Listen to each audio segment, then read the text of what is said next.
Io bella ragazzi, è la seconda volta che provo a fare questo video qua. Volevo annunciarvi che ho aperto il mio... ce l'avevo già dal 2020 sto profilo qua su TikTok, però ho pubblicato nel 2022 mi ricordo, mentre facevo i push up, tipo day one facevo una flessione o una trazione, non mi ricordo, una flessione in teoria si dice. Secondo giorno ne facevo due, terzo giorno ne facevo tre, continuavo così fino al 20° giorno, poi ho smesso di pubblicare e ho anche eliminato tutti i video.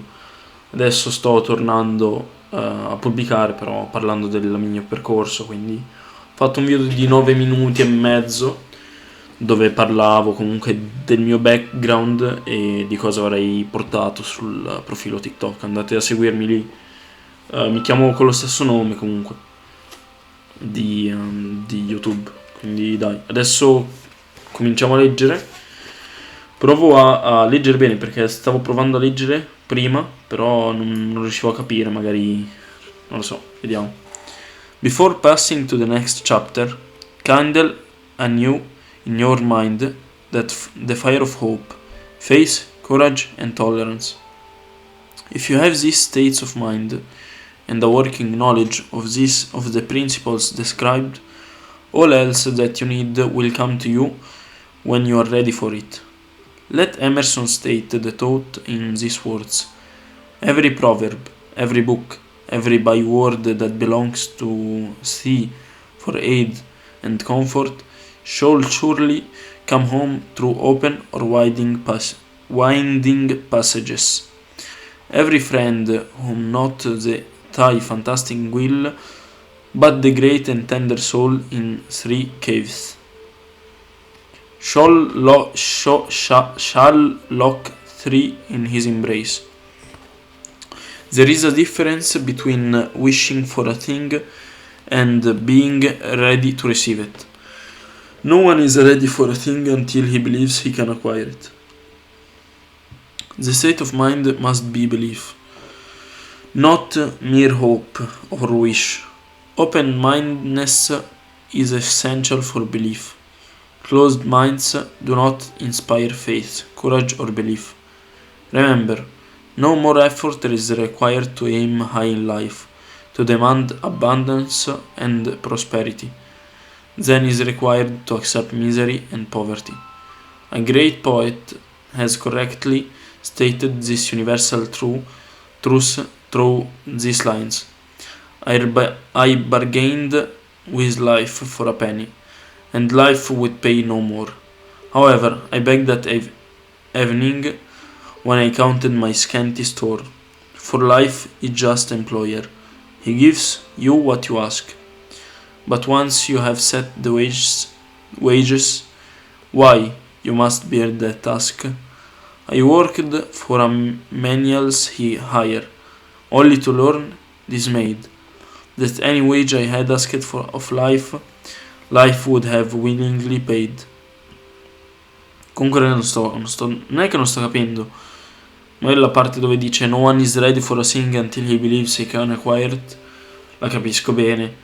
Le robe dopo sono esempi non a caso, però non lo so, magari è troppo difficile l'inglese che sto leggendo che non lo capisco subito. Non sono magari video di trading dove uno parla con il pubblico della sua storia, quindi si sanno più o meno cosa andrà a dire. Anche se ad esempio, non so, i video di MrBeast che mi guardo qualche volta li capisco bene, però vabbè. Comunque, Mary Kay Ash, the founder of Mary Kay Cosmetics, attributed her success to the development of self-confidence and faith in herself and in all the people in her vast organization, which now consists of more than 250,000 independent beauty consultants worldwide. Her sales career began 25 years earlier when she joined Stanley Home Products. She often commented that she was not at all successful during her first year and was ready to give up. This changed when she attended her first Stanley sales seminar. She reported, She reported, "There I saw this tall, svelte, pretty, successful woman crowned the queen as a reward for being the best in a company contest. I determined to be that queen the following year, which seemed impossible. However, I decided to go up and talk to the president and tell him that I intended to be queen next year. Mr. Beveridge didn't laugh at me, but looked me in the eye, held my hand,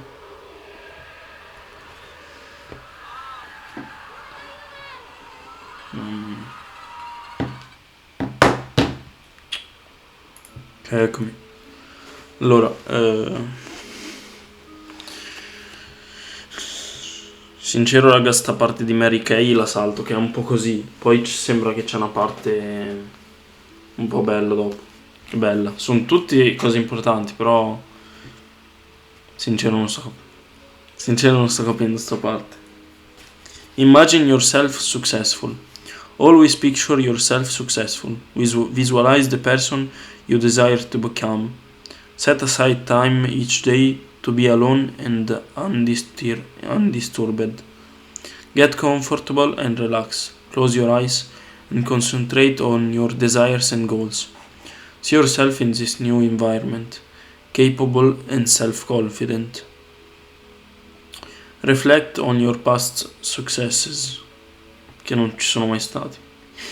No, sincero non è che non ci sono mai stati, però sicuramente arrivare fino a questo punto qua, non dico che tante persone non ci arrivano, però comunque non la perseveranza che ho io, perché non voglio sembrare arrogante, però ci sta.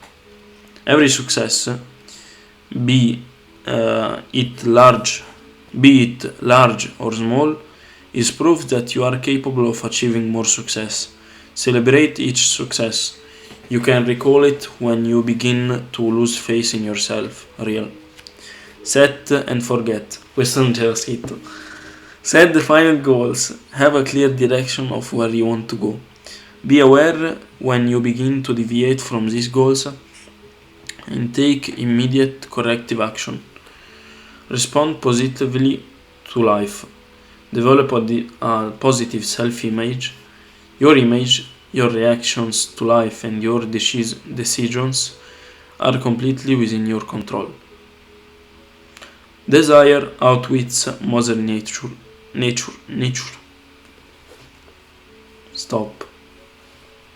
This is why I don't have friends. As a fitting climax to this chapter, I wish to introduce one of the most unusual people I have ever known. I first saw him a few minutes after he was born. Mi sa che suo figlio. He came into the world without any physical signs of ears, and the doctor admitted, when pressed for an opinion, that the child might be deaf or mute for life. I challenged the doctor's opinion. I had the right to do so. I was the child's father.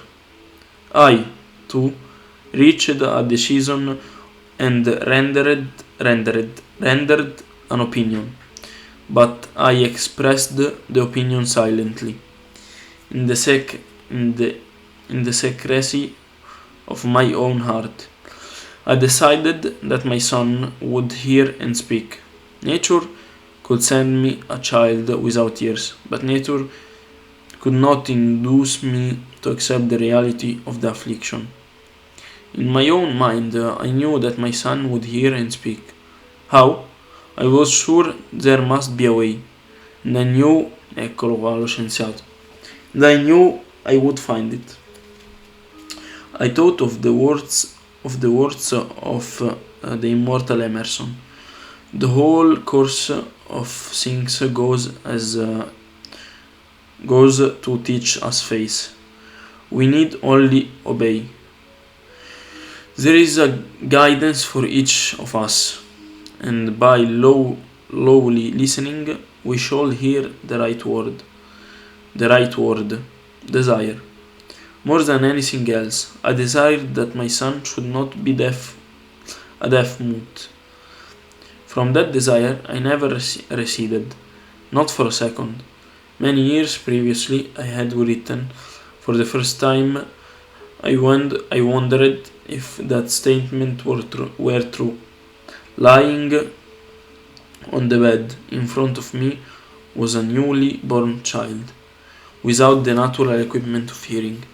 Even though he might hear and speak, he was obviously disfigured for life. Surely, this was a limitation which that child had not set up in his own mind. What could I do about it? Somehow, I would find a way to transplant into that child's mind my own burning desire for ways and means of conveying sound to his brain without the aid of ears. As soon as the child was old enough to cooperate, I would fill his mind so completely with a burning desire to hear that nature would, by methods of her own, translate it into physical reality. All this thinking took place in my own mind, and I spoke of it to no one.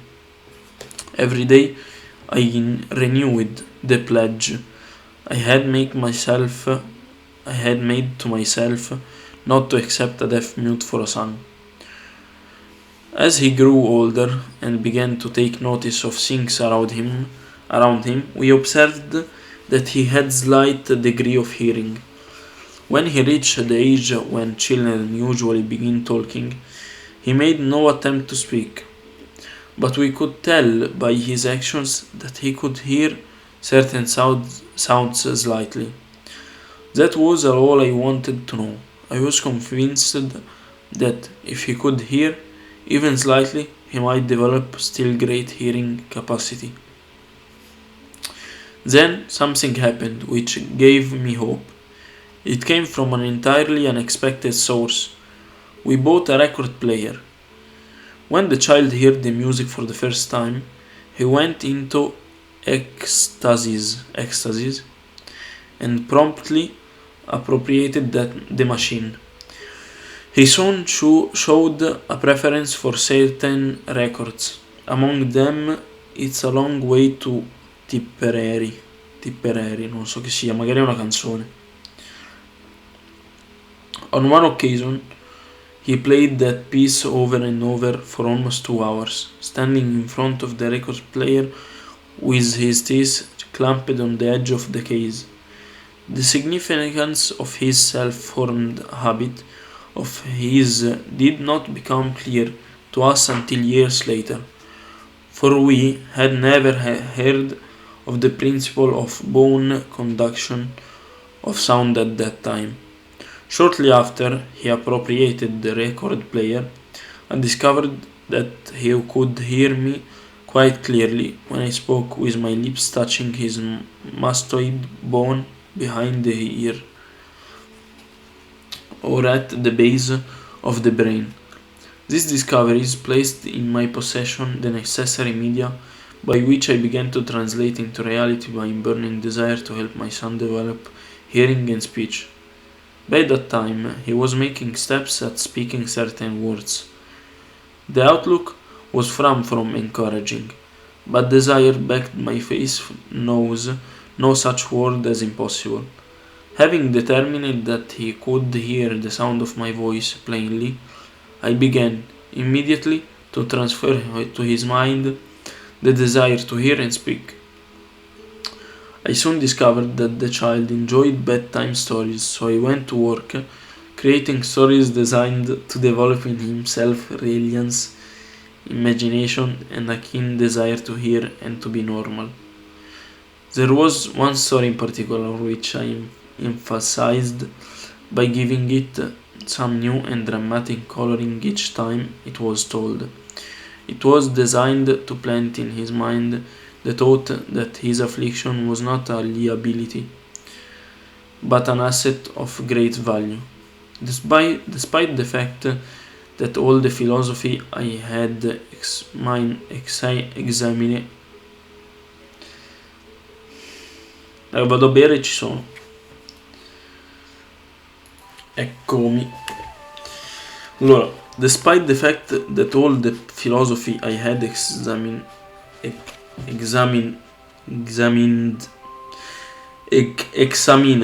clearly indicated that every adversity brings with it the seed of an equivalent advantage, I must confess that I had not the slightest idea how this affliction could ever become an asset. However, I continued my practice of wrapping that philosophy in bedtime stories, hoping the time would come when he would find some plan by which his handicap with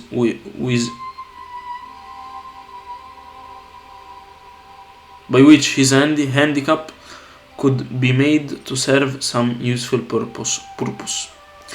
Reason told me plainly that there was no adequate compensation for the lack of ears and natural hearing equipment.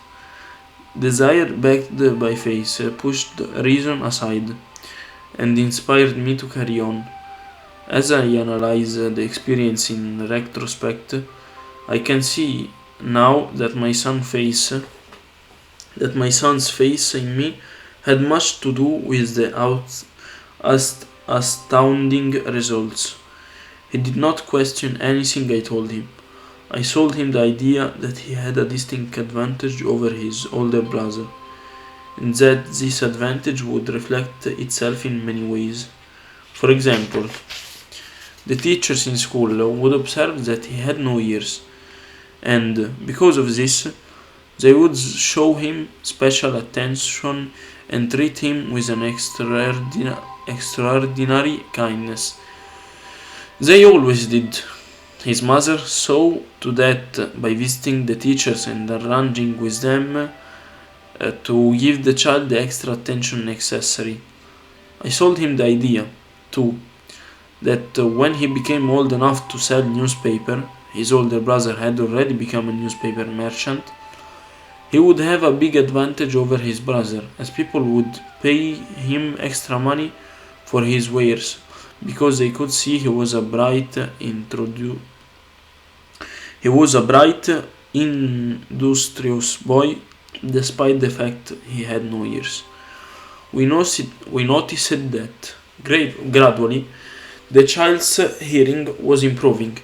Moreover, he had not the slightest tendency to be self-conscious because all of his affliction.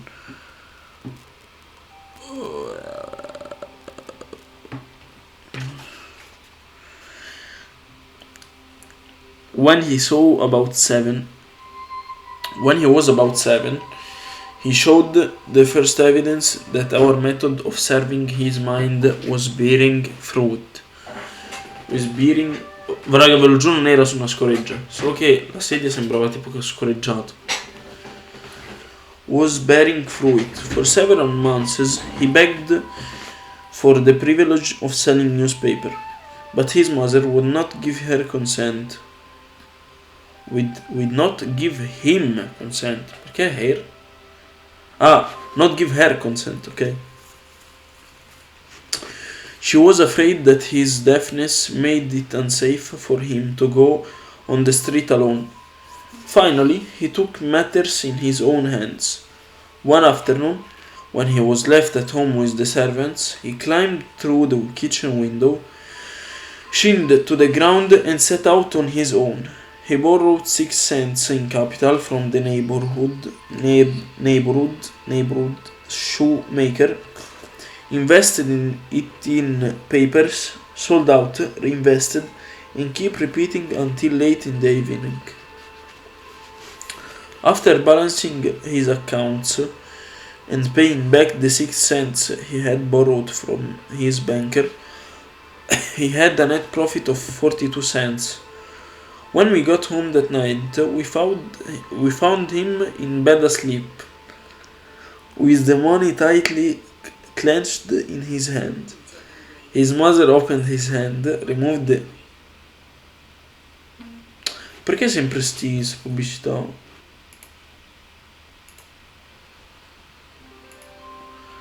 Arrivo, raga. Ogni volta che c'è una pubblicità faccio una pausa di 1 minuto. Eccomi.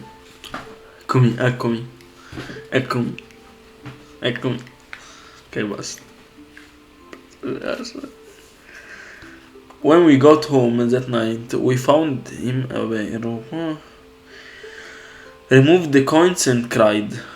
Of all things, crying over her son's first victory seemed so inappropriate. My reaction was the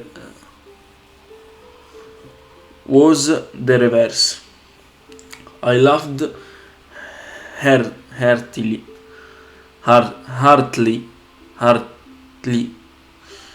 for I knew that my endeavor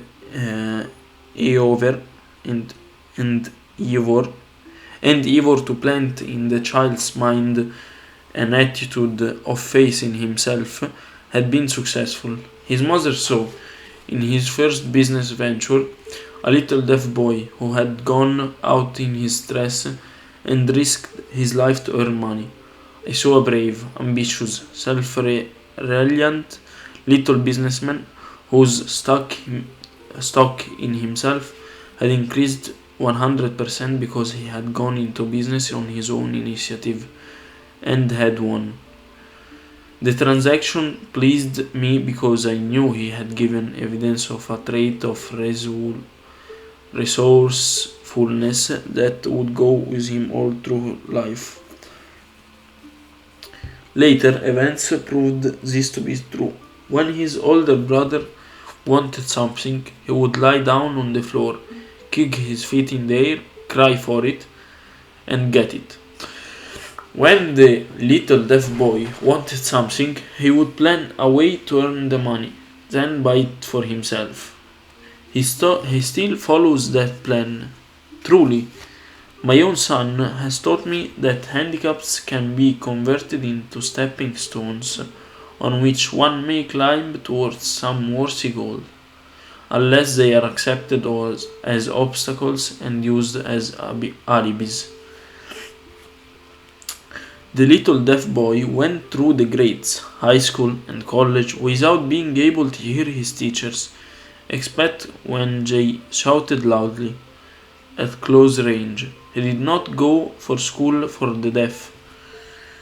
He would not permit him to learn sign language. We were determined that he should live a normal life and associate with normal children. And we stood by that decision, although it cost us many heated debates with the school officials. While he was in high school, he tried an electrical hearing aid, but it was of no value to him. We believed this was due to a condition that was disclosed when the child was 6. Dr. J. Gordon Wilson of Chicago operated on one side of the boy's head and discovered that there was no sign of natural hearing equipment. During his last week in college, 18 years after the operation, something happened which marked the most important turning point of his life. Through what seems to be mere chance, he came into possession of another electrical hearing device, which was sent to him on trial. He was slow about testing it, due to his disappointment with a similar device. Finally, he picked the instrument up and more or less carelessly placed it on his head, looked up the battery, and as if by stroke of magic, his lifelong desire for normal hearing became a reality. For the first time in his life, he heard practically as well as any person with normal hearing. God moves in mysterious way, his wonders to perform. Overjoyed because of the changed world that had been true to him through his hearing device, he rushed to the telephone, called his mother, and heard her voice perfectly. The next day, he faintly heard the voices of his professors in class for the first time in his life. He heard the radio, he heard the cinema for the first time in his life. He could converse freely with other people without them having to speak loudly. Truly, he had come into possession of a changed world. We had refused to accept nature's error, and by persistent desire, we had induced nature to correct that error through the only practical means available. Desire had commenced to pay dividends, but the victory was not yet complete. The boy still had to find the faint and practical way to convert his handicap into an equivalent asset, hardly realizing the significance of what had already been accomplished, but intoxicated with the joy of his newly discovered world of sound. He wrote a letter to the manufacturer of the hearing aid, enthusiastically describing his experience. Something in his letter, perhaps, which was not written on the lines but between them, caused the company to invite him to New York. Then, when he arrived, he was escorted through the factory. While talking with the chief engineer, telling him about his changed world, a hunch, an idea, or an inspiration, call it what you wish, flashed into his mind. It was this impulse of thought which converted his affliction into an asset destined to pay dividends in both money and happiness to thousands for all time to come. The sum and substance of that impulse of thought was this. It occurred to him that he might be of help to the millions of deaf people who go through life without the benefit of hearing devices. If he could find a way to tell them the story of his changed world, then and there he reached a decision to devote the remainder of his life to providing a useful service to the hard of hearing. For an entire month, he carried out intensive research. He analyzed the entire marketing system of the manufacture of the hearing device and created ways and means of communicating with the hard of hearing all over the world for the purpose of sharing with them his newly discovered changed world. When this was done, he wrote a 2-year plan based upon his findings. On presenting the plan to the company, he was instantly given a position for the purpose of carrying out the ambition. Little did he dream, when he went to work, that he was destined to bring hope and practical relief to thousands of deaf people who, without his help, would have been doomed forever to deaf mutism. Shortly after, he became associated with the manufacturer of his hearing aid. He invited me to attend a class conducted by his company for the purpose of teaching deaf mutes to hear and speak. Un attimo una roba.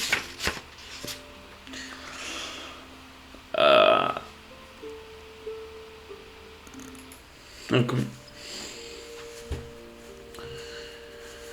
I had never heard of such a form of education. Therefore, I visited the class skeptical, but hopeful that my time would not be entirely wasted. Here I saw a demonstration that gave me a greatly enlarged vision of what I had done to arouse and keep alive in my son's mind the desire for normal hearing. I saw deaf mutes actually being taught to hear and speak through application of the self-same principle I had used more than 20 years previously in saving my son from deaf mutism. Thus, through some strange turn of the wheel of fate, my son, Blair, and I were destined to aid in correcting deaf mutism for those as yet unborn. There is no doubt in my mind that Blair would have been a deaf mute all his life if his mother and I had not managed to shape his mind as we did. When Blair was an adult, Dr. Irving, for he is a noted specialist on such cases, examined him thoroughly. Sta piovendo fuori. He was astounded when he learned how well my son hears and speaks, and said his examination indicated that theoretically the boy should not be able to hear at all, but the lad does hear, despite the fact that X-ray pictures show there is no opening in the skull whatsoever from where his ears should be to the brain. When I planted in his mind the desire to hear and talk and line and live as a normal person, there went with that impulse some strange influence which caused nature to become bridge builder and span the gulf of silence between his brain and the outer world by some means which the keenest medical specialists have not been able to interpret. It would be sacrilege for me to even conjecture as to how nature performed this miracle. It would be unforgivable if I neglected to tell the world as much as I know of the humble part as I assumed in the strange experience. It is my duty and a privilege to say I believe, and not without reason, that nothing is impossible to the person who backs desire with enduring faith. I have no doubt that a burning desire has devious ways of transmuting itself into a physical equivalent. Blair desired normal hearing. Now he has it. He was born with a handicap, which might easily have sent one with less defined desire to the street with a bundle of pencils and a tin cup. That handicap now promised to serve as the medium by which he will render useful service to many millions of hard of hearing, as well as to give him useful employment to adequate financial compensation to the remainder of his life.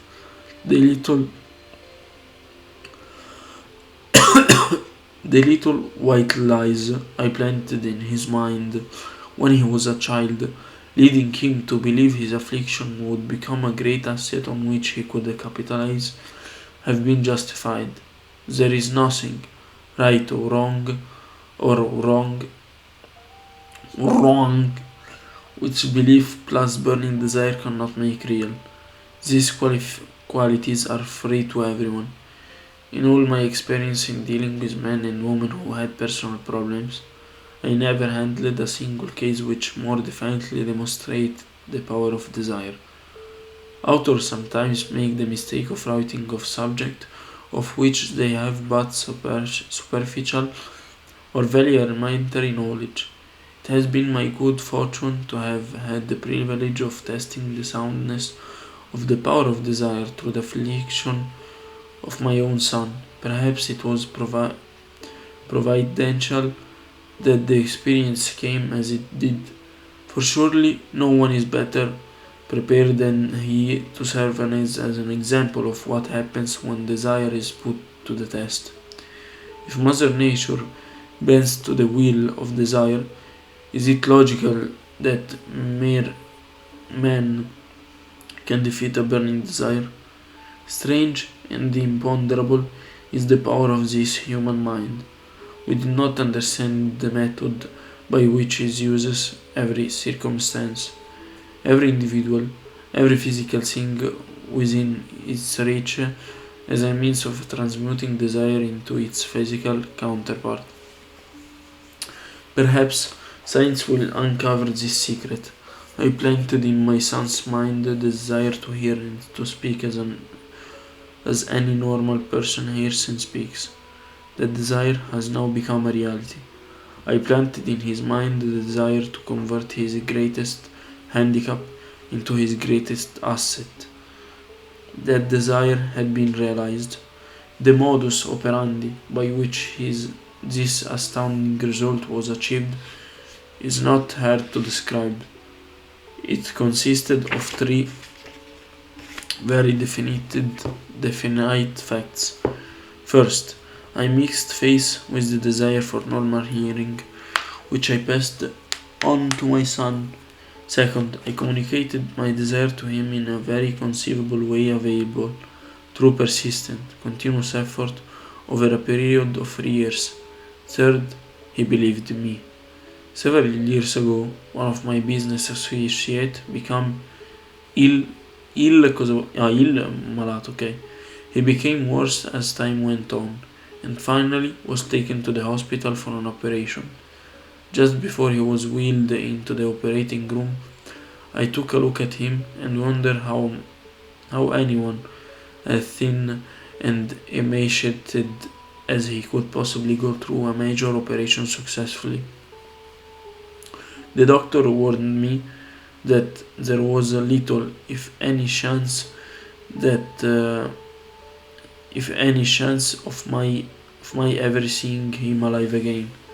But that was doctor's opinion. It was not the opinion of the patient. Just before he was wheeled away, he whispered feebly, "Do not be disturbed, Chief. I will be out of here in a few days." The attending nurse looked at me with pity, non lo so.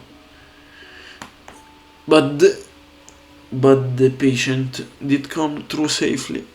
After it was all over, his physician said nothing but his own desire to live saved him.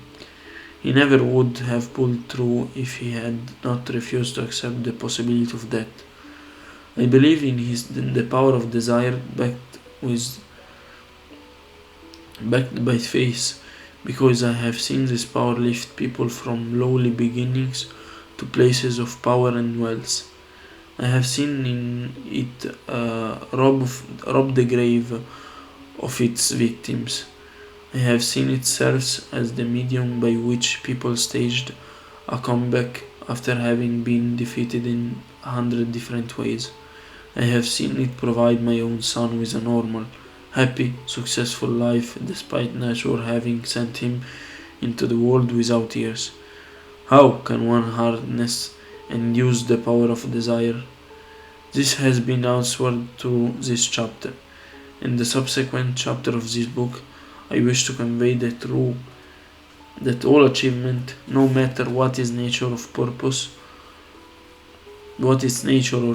must begin with an intense, burning desire for something definite, through some strange and powerful principle of mental chemistry.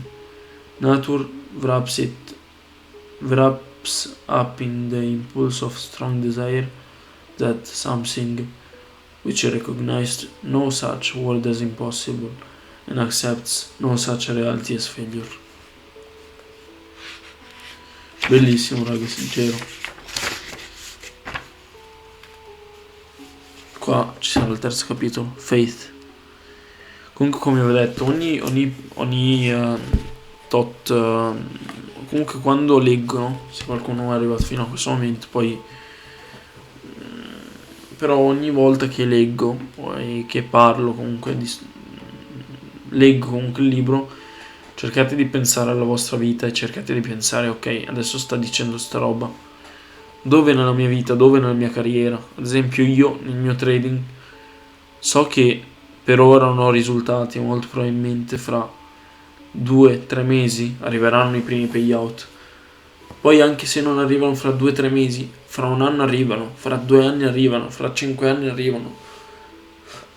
È un po' questo, cercate di sentire le cose dal libro. Poi le storie, sì, sono storie ispirazionali comunque, ma di storie ce ne sono tanti, anche di trader su YouTube, quindi guardate anche tanti trader su YouTube, andate a guardare la loro storia, come hanno passato certi momenti brutti, come li hanno superati, eccetera, eccetera. Comunque sì, raga, ho finito qua, ci sentiamo domani, dai, bello.